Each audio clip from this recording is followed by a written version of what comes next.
Hello everyone, আমি তো চলে এলাম সকাল সকাল তোমাদের সাথে আবার রান্নাবান্নার সব ভিডিও শেয়ার করতে। তো দেখো আজকে আমি কি রান্না করছি। এটা হচ্ছে টক ইলিশ, আর এই রেসিপিটা আমার ফ্যামিলির সবার খুবই পছন্দের। তো আজকে ইলিশ মাছটাকে আমি চালতা এবং আমরা দুটো সবজি দিয়ে রান্না করছি। আর এই কড়াইয়ে বসিয়েছি আমি একটা শুক্তো সবজি। তো ইলিশ মাছটা কিন্তু হয়ে গেছে এবং নামানোর আগে এটাতে সরিষা ফোড়ন কিন্তু মাস্ট নিডেড। আর একটা কথা, এই টক ইলিশে কিন্তু ডালের মতোই পাতলা ঝোল হয় এবং এটা দিয়ে এক থালা ভাত অনায়াসে খেয়ে ফেলা যায়। যদিও প্রথম প্রথম আমি এটা পছন্দ করতাম না, তবে এখন আমি এটার ফ্যান। আর এর লুকটাও কিন্তু অনেক বেশি সুন্দর হয়েছে। যদিও তোমরা আমার কাছে টক ইলিশের রেসিপি চেয়েছো, পরে অন্য কোনো ভিডিওতে আমি সেটা শেয়ার করে দেবো। এখানে শুক্তোতে আমি থানকুনি পাতা এবং পেঁপেটা অ্যাড করে দিয়েছি।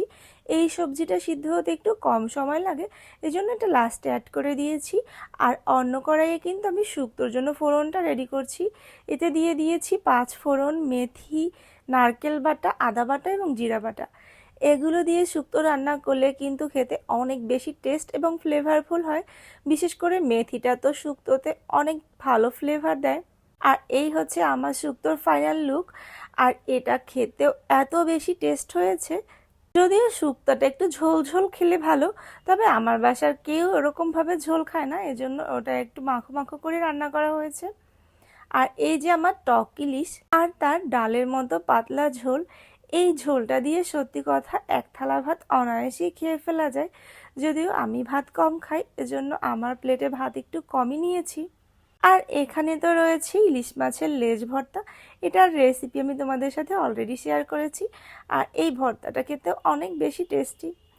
তো সন্ধ্যাবেলা কিন্তু আমরা চলে গেছিলাম আমার ভাবির বাসায়। আসলে আজকে যাওয়ার একটা বিশেষ উদ্দেশ্য হলো আমি তার কাছ থেকে পিঠা বানানো শিখবো, পাকন পিঠা।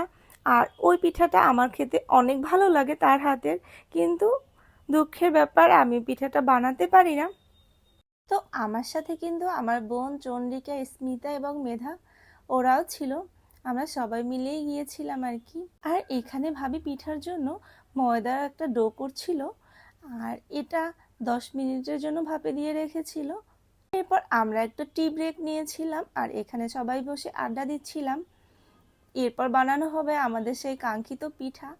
আর এই যে আমার ভাবি কিন্তু পিঠাগুলোকে তৈরি করে ফেলেছে এবং এখানে এর শেপ দিচ্ছিল এক একটা এক এক স্টাইলের। আর আমি ওই ভিডিওগুলোই নিচ্ছিলাম জাস্ট শেখার জন্য, পরবর্তীতে যাতে আমি ট্রাই করতে পারি। অন্য একটা ভিডিওতে এর ফুল রেসিপি আমি তোমাদের